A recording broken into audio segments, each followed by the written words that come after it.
Welcome to the Property Development Book Club podcast. Please be advised that panel members are expressing their own views and opinions, which should not be construed as advice.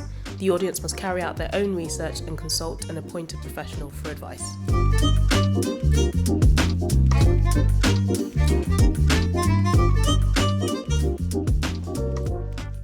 In this episode of the Property Development Book Club podcast, we are discussing the next generation and how to get them infused in the industry, but also get them into the industry.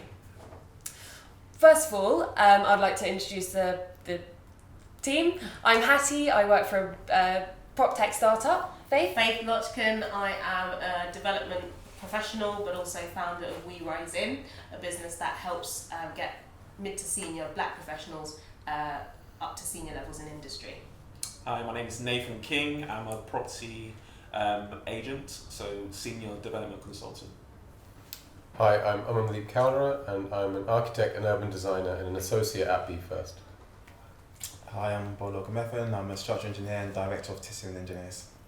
Hi, I'm AFOLABI. I'm a development director and the founder of Black Women in Real Estate, a membership group for black women in the industry to connect, empower and grow each other. Hi everyone, I'm ADEMOLAKE. I am A-Lake. See on there. But I'm also a senior development manager. I'm also a chartered planning and development surveyor, and we look forward to talking to you today. Thanks, team. Right, so I wanted to look at this particularly through the lens of the housing crisis. Are young people aware of the supply crunch? We've got here in this room people who are actively every day solving that. I was thinking, has anyone actually counted how many units as a team? Like, it must be in the tens. I would say tens of thousands. You've got 1,200. I'm saying we're in 2,000. 2,000. About 8,000. Yeah. 8,000? He's got his hands in the top.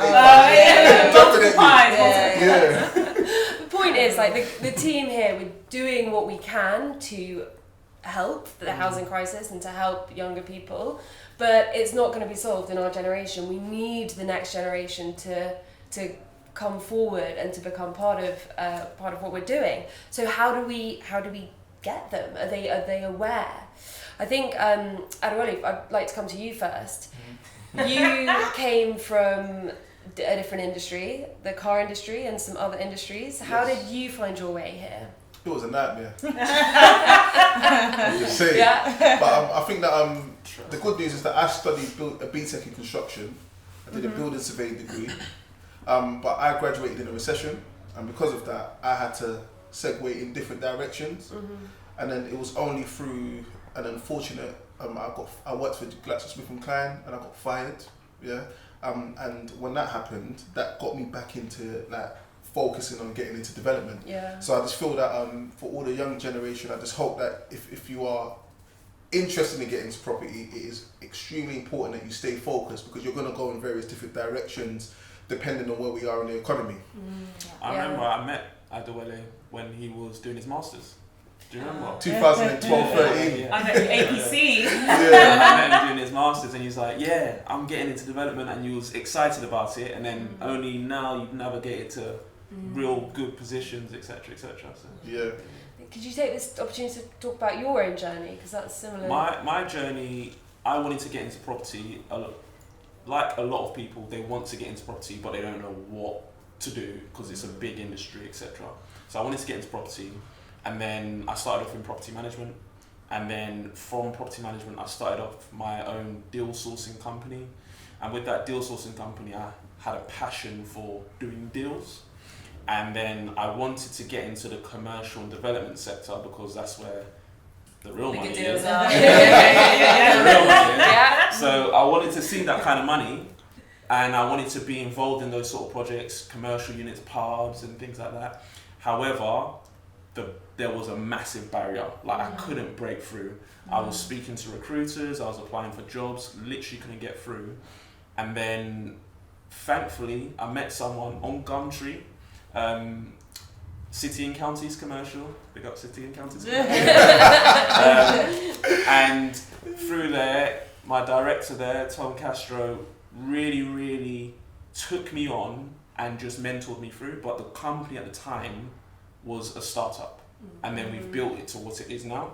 So the only opportunity was through a startup, and if I wanted to go to a big corporate, I could not get through unless I went to do a degree, and that was accredited. And that's what really annoys me about the industry, is that, you know, for me, I loved Homes Under the Hammer. That was my show. Like, literally, I look forward to school holidays, 10 a.m. I'll be there, BBC One, like, you know, and I really liked the idea of, you know, taking a house, making it home, doing that kind of thing. I like the financial aspect of it. I like that, you know, these people are making money whilst also providing homes for people.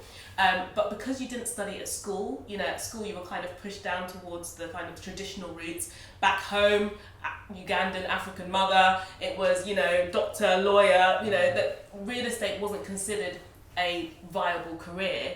And then it took me kind of, actually I did languages, I did Spanish and Mandarin, but kept my enthusiasm for real estate. Whilst at university, I switched around my university schedule so I could have Tuesdays off, and I basically sent emails out to all the local estate agents. I was like, I'll work for free, I just want to get in. And did 1 day a week as a resi sales agent, loved it, used that to get into Savills like commercial development internship.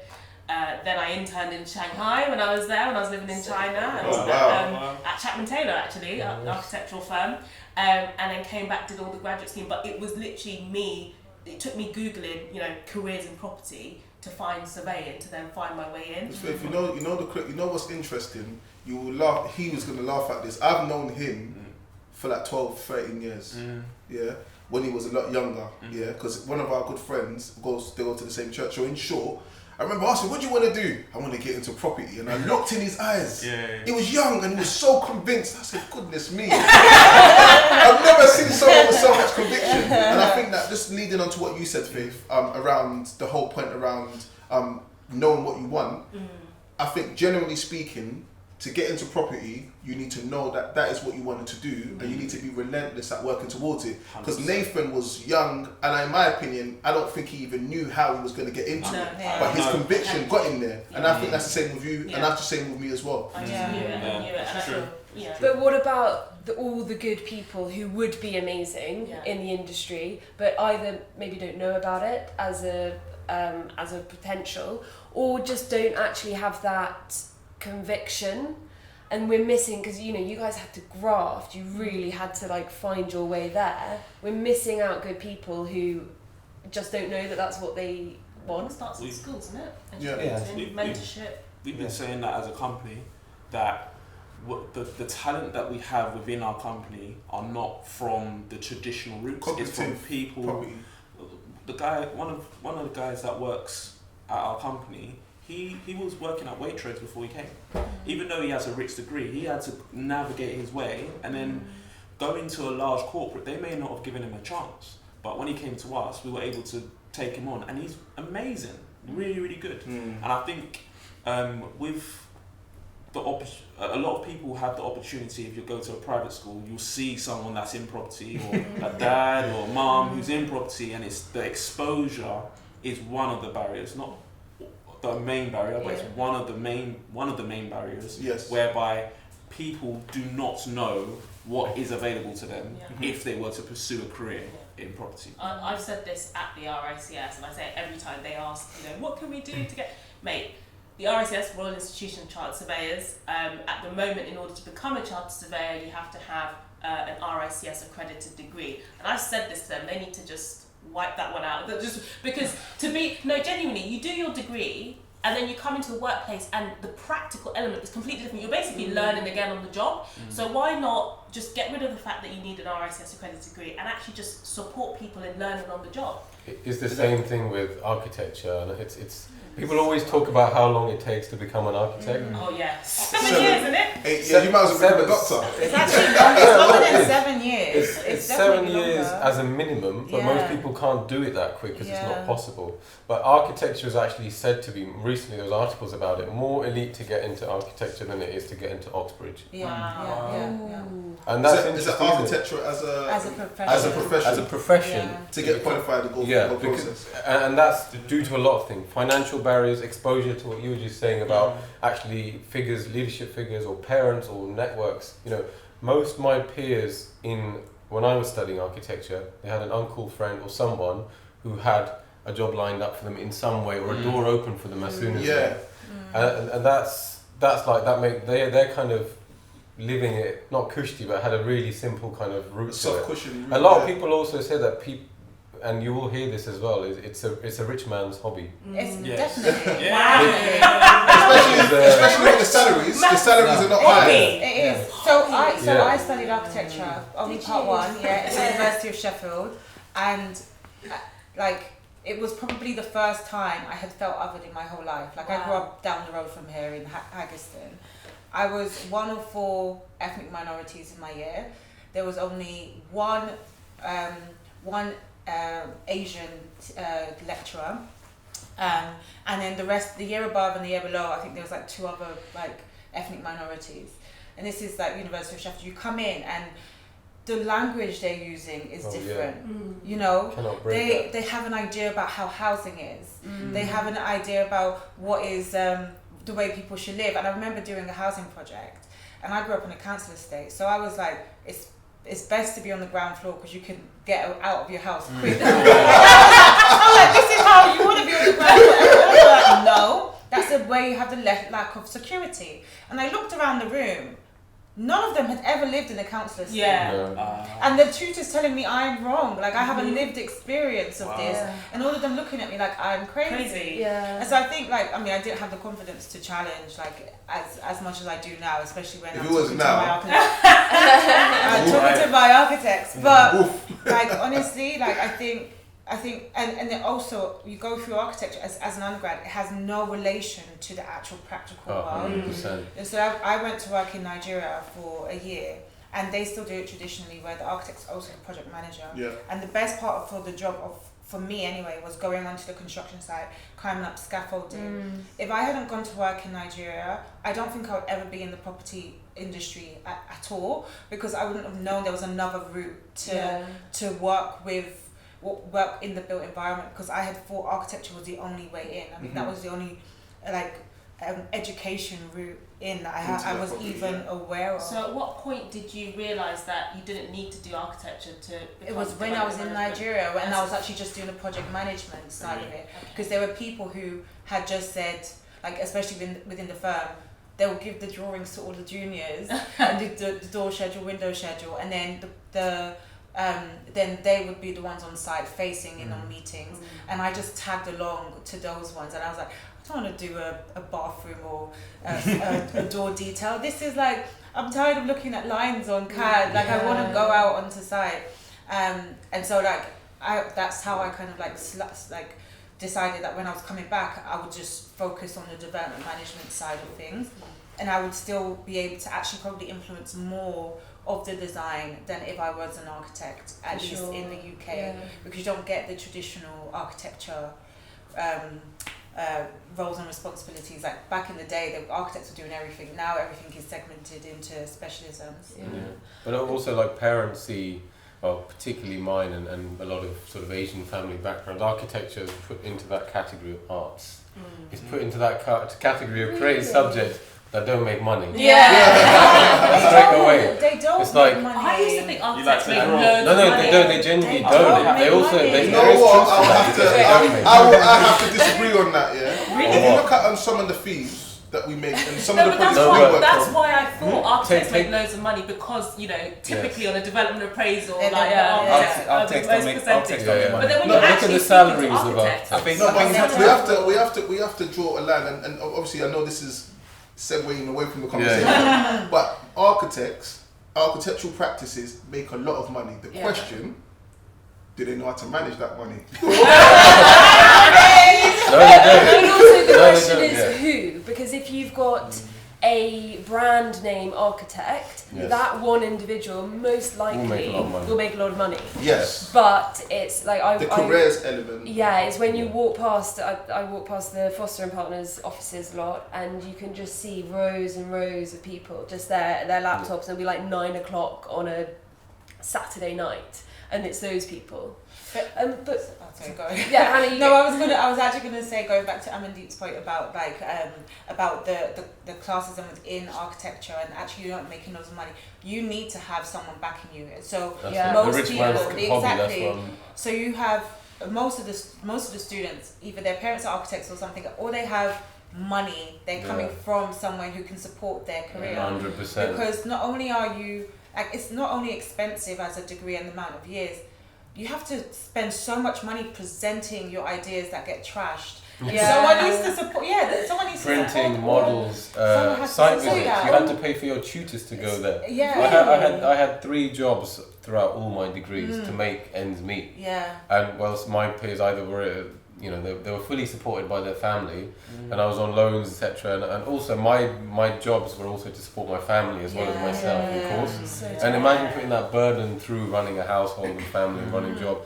That's all that additional time. 3 days in a week I can't do work, whilst everyone else is churning out 3 more days of work. And you are at a disadvantage simply because of the situation you come from financially. Okay, again, Bola, you are a structural engineer, and obviously similarly needed to go through a lot of education because that's a very serious, important role. Can you talk about your perspective on that? Yeah, I mean, it's similar to what most people say in here in terms of exposure is important. Okay, so at a young age, I didn't know what I wanted to do. I knew I was good at art. I liked sports. There wasn't a job that mixed the two together, so I had to choose, And So structure engineering was the solution of that. It's interesting, and it's interesting you say that. Although you jest, it's interesting you say that because actually, I found a way now where part of my growing up also is going to church, being a Christian, and so on and so forth, right? And now I've managed to find my way into engineering. I've got no one in the family as a structural engineering. I am working in sports. Yeah, I'm working on churches. So I'm actually doing things that interest me in a different way, and I think that's the key thing in terms of the next gen. Because lots of people want to do various things.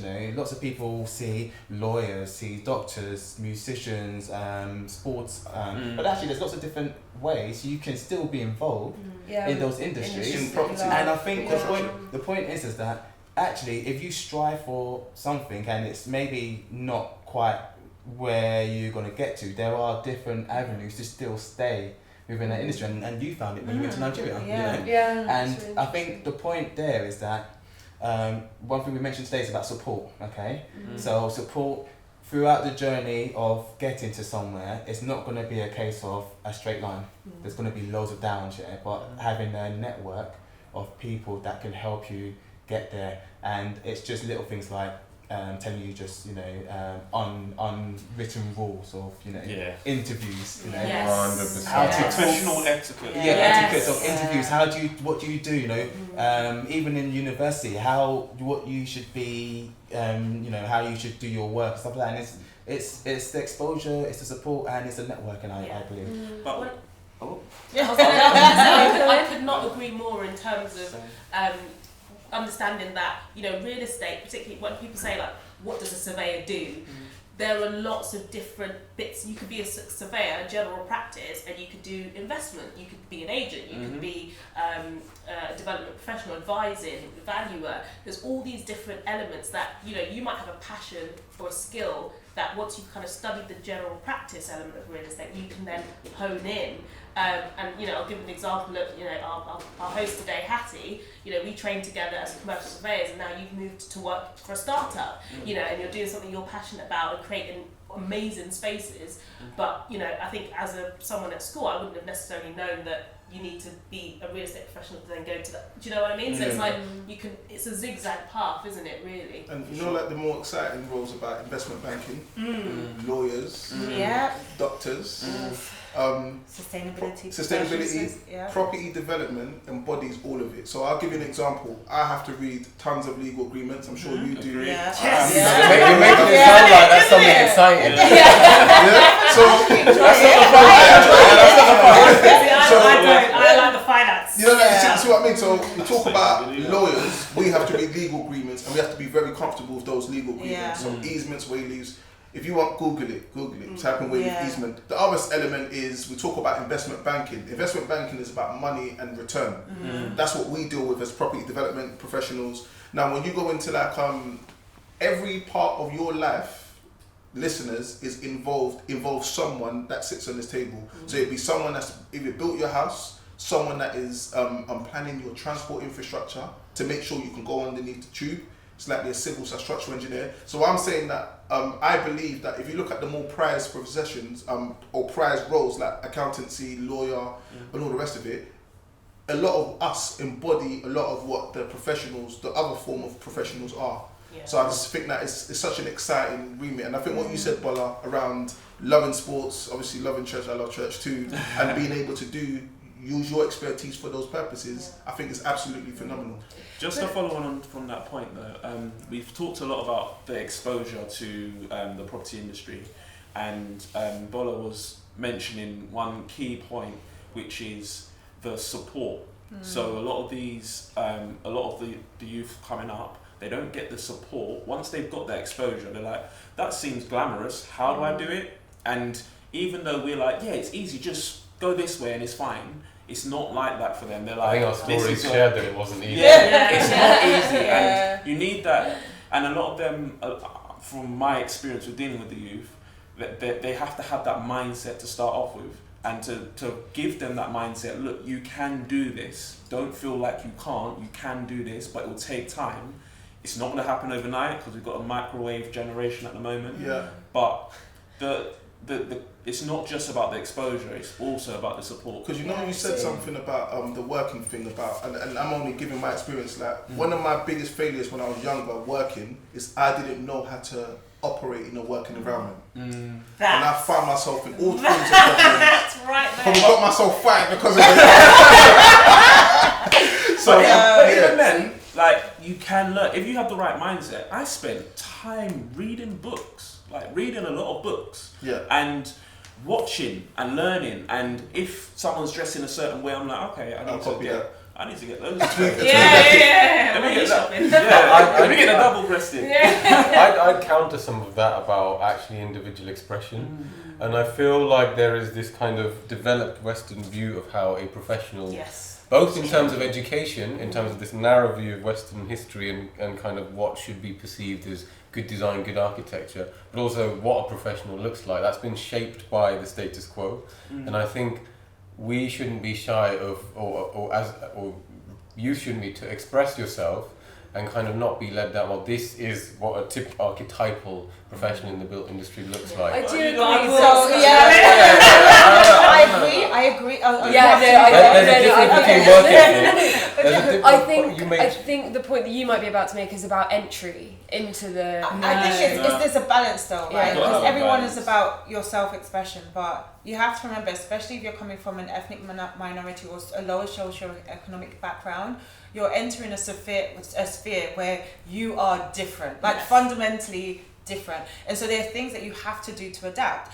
How you speak to people, 100%. Is fundamental. Like even how you curate emails, let alone like picking up a phone call, and like how you ask for things in a polite manner that doesn't then get you called aggressive in the background, because that actually limits your ability to move up. So there's like, I definitely believe in self-expression, and there's an authenticity that should come. I do believe it's probably not what you do in your first year on the job. Yes. Suppress that until your experience. Do not show them who you truly are. That's not the time. That's really not the time. But like eventually, yes, like be authentic. But there's so much learning you have to do about the social aspect, and property is social. Full stop. Like you don't have to force conversations about skiing if you don't ski. Don't force conversation about cycling to MIPIM if you do not cycle to MIPIM. Like, don't do it. Yeah. I talk about barbecuing in the weekend. Shooting. Go to church. Yes, barbecue stuff. But even then, like, me dressing a certain way, I'm not pretending to be anyone. Like, I've always been Nathan. Like, I never changed for anyone. Yeah. The main thing is, like, if I was selling a development site and someone came to me in a professional manner, they dressed a certain way in a business attire because they run a business, I'm going to go, he's alright. What's he have to say now? And then now I'm listening to what he's saying. If someone comes in pajamas, I'm not going to take them seriously. I think there's etiquette and then there is kind of experiences and lived experiences. What you were saying about uni and you wanting to design a home on the ground floor, that comes from your experience. And I think what you shouldn't forget is there's value in each of our lived experiences. But there is also etiquette, which means you're in different environments. So I think that. So I was going to say in the sense that. I've gotten more outspoken the more senior I've got. Because now I'm at a level where I'm like, you know, I've paid my dues. I've shown you that I can do the job, you know, and I'm a good professional. And then now it's about, you know, now that I've gotten to that level, I recognise that there's people coming through that don't have that voice. So we're now at a level where we need to speak out on their behalf, and hence why, you know, starting initiatives like Black Women in Real Estate, like We Rise In, like, you know, this panel of people, to make sure that, you know, those who can't speak are, you know, being spoken for. But you're right, I think we have to take up space and we have to be unapologetic as well to as to what we're bringing. Because Amandeep's right, like our backgrounds is important. Diversity of thought is important, particularly when we're designing development schemes, making sure that, you know, people are thought about. Like, because you gave that example that time of where was it you or was there a scheme where they had it designed? It was like for visually impaired. So like you, 100% diversity of thought is everything, especially when, you know, like, and I'll say this again, historically. It's been white men who have designed our world. We need to change that because white men are the only people who occupy the world. And so fundamentally, you need as many people around the table to co-collaborate on what our spaces end up looking like. That is fundamental. And so our self-expression is everything. It's just, as a junior or graduate coming in, just like, learn first about the culture you're working into, and then, like, because not everyone's going to congratulate you for being authentically you, and like, we have to just also remember that this panel is a minority in the industry, and I don't want any of our listeners to go away and say, okay, I'm just going to be myself at work tomorrow. Like, I'll come up with like tracky bottoms and a cap. Don't do that. So the question that this kind of leads us to is like, this is amazing because we now have leaders who are showing people that there is presence and that can shape the industry differently.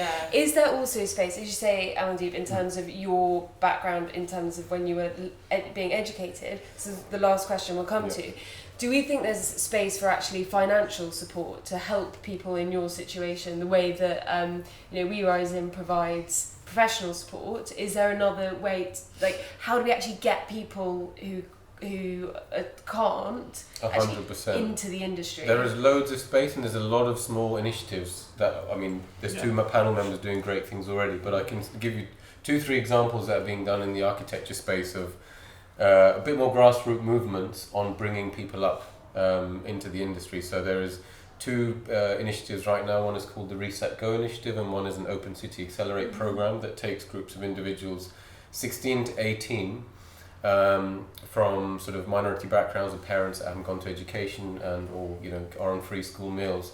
Give them a year-long program of exposure to the built environment and industry, building up their portfolio, confidence, their critical challenge. When they then apply to university, they've got a year of that to put in to get into some good universities. So if I cast my mind back to when I applied I wanted to go to UCL because that was at that time London, that's the place to go, right? What they wanted was an essay with 1,000 words and 6 drawings. I was awful at writing, right? I wrote my 1,000 words, and I wrote about myself and a few things, and then I read another colleague of mine, white male from and family of accountants living in Kew Gardens. this exceptional like thing about Cabusier and all, and I was like, how did you know I've got an uncle? And I looked at both, and I was like, firstly, I have no idea what yours even says. Obviously, I got rejected, and I got rejected and I did get into a good university I wanted to.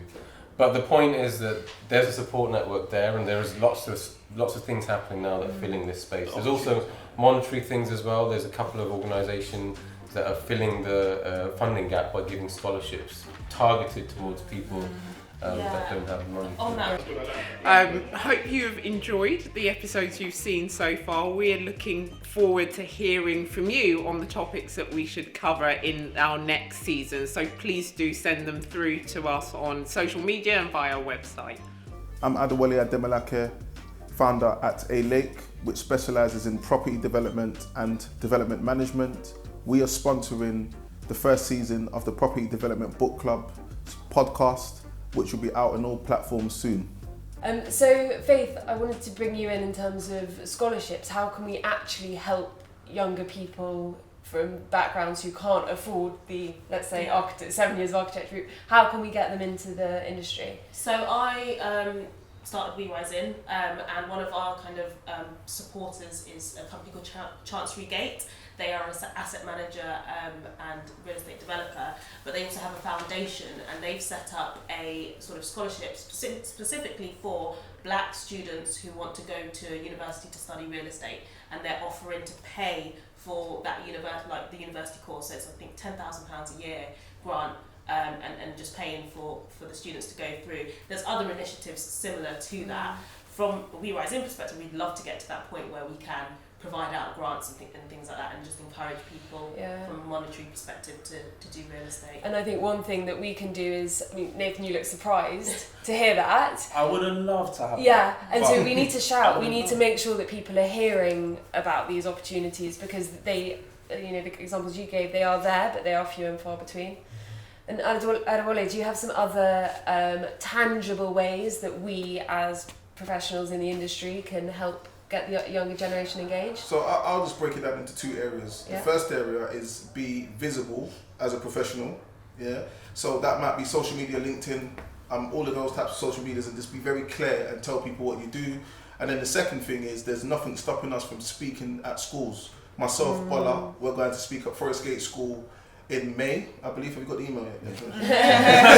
Yeah, so we're going to be speaking. And I think that sometimes those simple conversations, in my opinion, Hattie, I think that it just allows people to visualise what you do. Because at the moment, if I said to someone asked me, what do you do at ADEWOLE? And I say, I'm a development manager, they'll be like, what do you do? Manage buildings? But if they can spend time and have a conversation. Nathan did something recently where there was a young person and they took him around development sites with other developers. That person can visualize what a property developer or agent does. So I feel that if we can have more business owners, people in professions, I took some university students around some of my projects and allowed them to visualize what we physically do, I reckon that makes all the difference. But yeah, speaking at schools I think is very important. Yeah, so I think that's, so for us as a takeaway here, it's let's give as much exposure as we can about our industry and get people excited, and then where we can and when we're in the positions financially as well to help bring people in. For sure. Yeah. So sorry. You can do the conclusion again, so I can do it as a okay. So to conclude, I think that's really two key things we need to do. First of all, it's the exposure for young people. We all need to be speaking about what we're doing, helping people understand what the opportunities are, so that they can have that drive that you guys talked about to absolutely find the roles and go for them. And then secondly, it comes down to the monetary side, and us actually in the positions that we, when we can, really helping support people financially to come and change the future of the built environment. Thank you very much for joining me today, team. This has been the Property Development Book Club podcast, and see you next time.